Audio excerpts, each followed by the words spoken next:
Alright lads, welcome back to another one of my War Thunder vehicle reviews. Today we're going to be taking a look at what was at the time the pride of the Royal Navy. In fact, there was so much pride that they refused to give her a refit for around 15 years.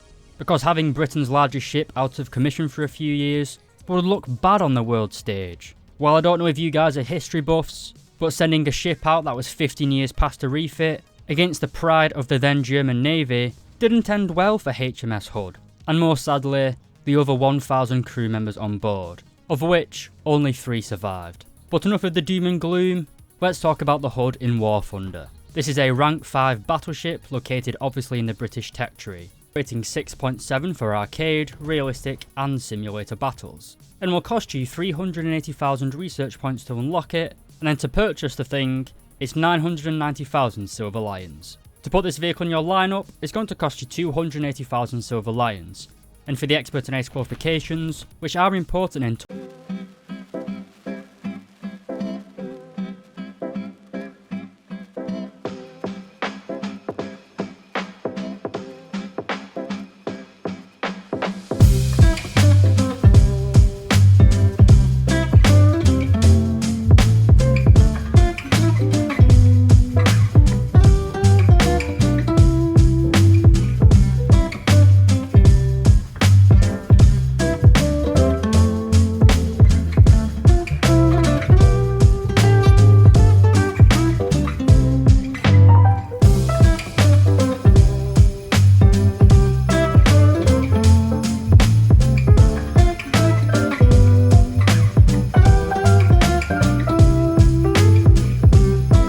Starting as always, we'll start with the crew skills, mainly crew interchangeability.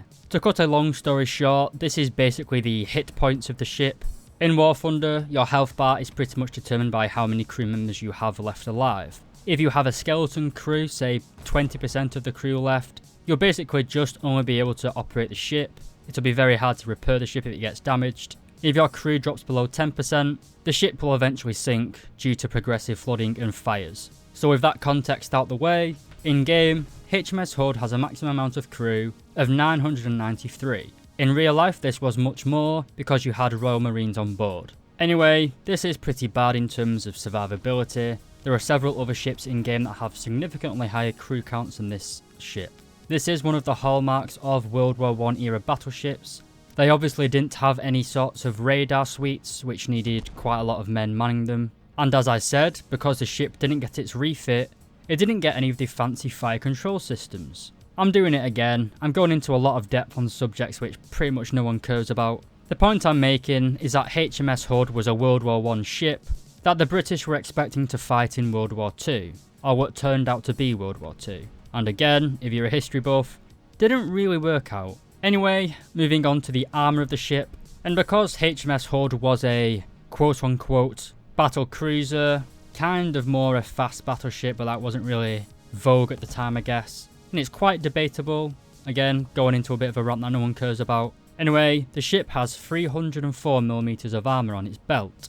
This is quite weak to be honest, especially compared to some of the other ships in game.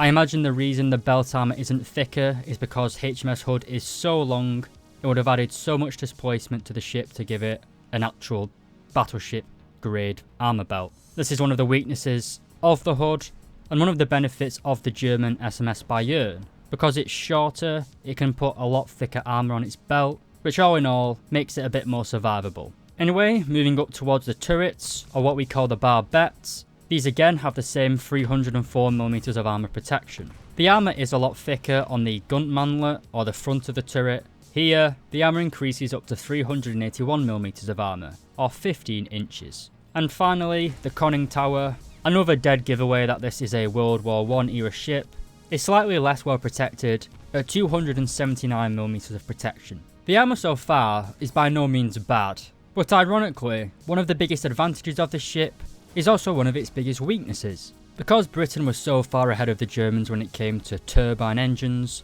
HMS Hood obviously used the latest and greatest turbines. This saved a lot of internal volume, as it removed the need for coal bunkers. Coal, as you probably know, is a fairly inefficient source of energy. It takes up a lot of volume for not a lot of energy. Whereas oil is a liquid, and you can build a tank basically surrounding anything you like. This basically meant you could put a lot of engines in the ship and give it immense power. This is what they did with Hood.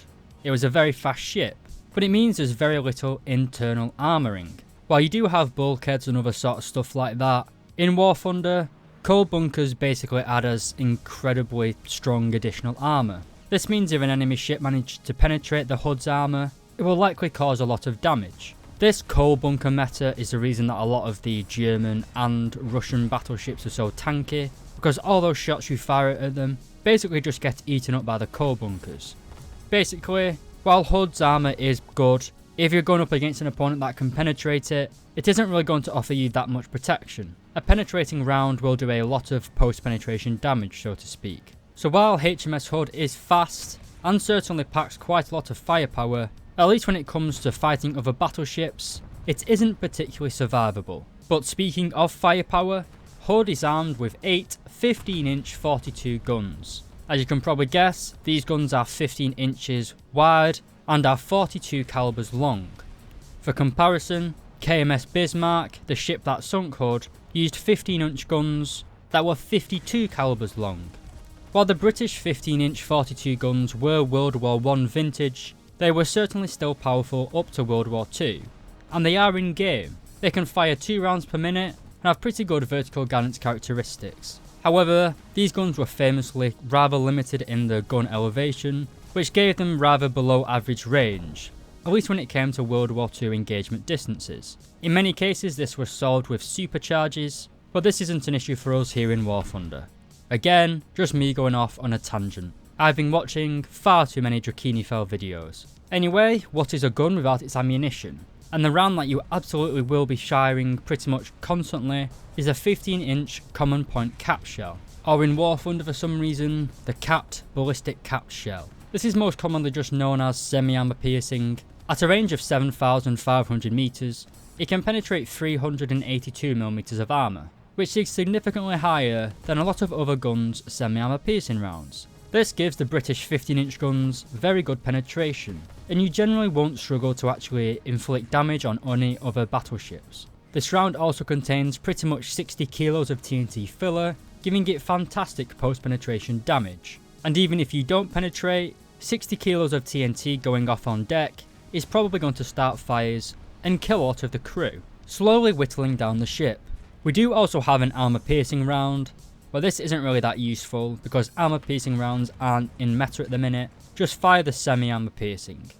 We then also have quite a lot of secondary weapons, which aren't particularly that useful. But first we have the 4-inch 45s. These have a fire rate of around 3 rounds per minute, and basically act as your anti-aircraft defense. But because this ship isn't modernized, it did not get the high explosive variable time fuse shells, making its anti-air battery underwhelming at best, shall we say. Anyway, we can fire high explosive, semi-armor piercing, as well as high explosive time shell, none of which are particularly effective. The Hood also carries 533mm torpedoes. These are located at the rear of the ship, and basically have a fixed firing port. Again, another World War I era trait, making them basically useless when it comes to actual fighting, because you have to turn full broadside onto an enemy to fire a torpedo, making you an incredibly juicy target. We then also have a couple of 40mm 2-pounders. These were basically just bolted on when the British Admiralty realised that planes were actually a threat now, and they aren't particularly effective, and are mainly there just to annoy the Ju-288 as he drops 2 1000 kilo bombs on your ass. As you can probably tell from the tone of that last line, I've had some pretty bad interactions with German twin-engine medium bombers, and if you've played top tier naval battles, I'm sure you have too. Anyway, so is it worth grinding this ship? Well, where does it sit in the meta? I'm going to give it a 4 out of 5. It is one of the most powerful ships in game at the minute, but against a Hyuga, an SMS Bayern, and maybe even a Scharnhorst, it's kind of an equal fight. While you do have incredibly good firepower and top speed, the latter of which doesn't really matter in War Thunder Naval, those other 3 ships have a great advantage in their armour department, with maybe the Hyuga. But the Bayern and the Scharnhorst are very survivable, and all they need is one lucky penetration from their 15-inch guns, and 11-inch guns I guess, and you'll be blown to pieces like the real HMS Hood. But like pretty much all of the other battleships in War Thunder, It's fantastic at bullying light cruisers, heavy cruisers, and every other type of ship in game. Does this ship have a good lineup? Well, Britain isn't really known for its top tier lineup in game. The British Navy in real life, that's a different question. But I'd argue that you do have quite a decent lineup. The HMS Marlborough is pretty good still. It's only got 13.5-inch guns, but it does the job. You also have quite a lot of heavy cruisers and light cruisers, like the HMS London, HMS Belfast if you've bought that thing, as well as a few pretty powerful destroyers, which if you grinded the recent battle passes, you probably already have those. So for lineup, again, I'd give it a 4 out of 5. Is it new player friendly? Well, you can't really be a new player if you've grinded to the top rank of the British naval tree.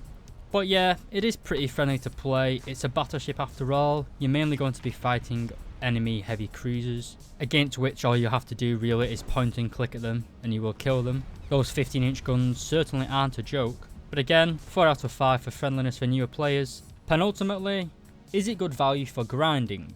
I'm going to have to go ahead and give this a 2 out of 5. While the ship is good, ultimately it isn't the meta. It's not the most powerful ship in game at the minute, and most people grinding naval either go down the American, Soviet or German tech trees. And while the HUD is good, I wouldn't go out of your way to get it. As I said, there are other better battleships and more fun battleships in my opinion. And finally, the coolness rating.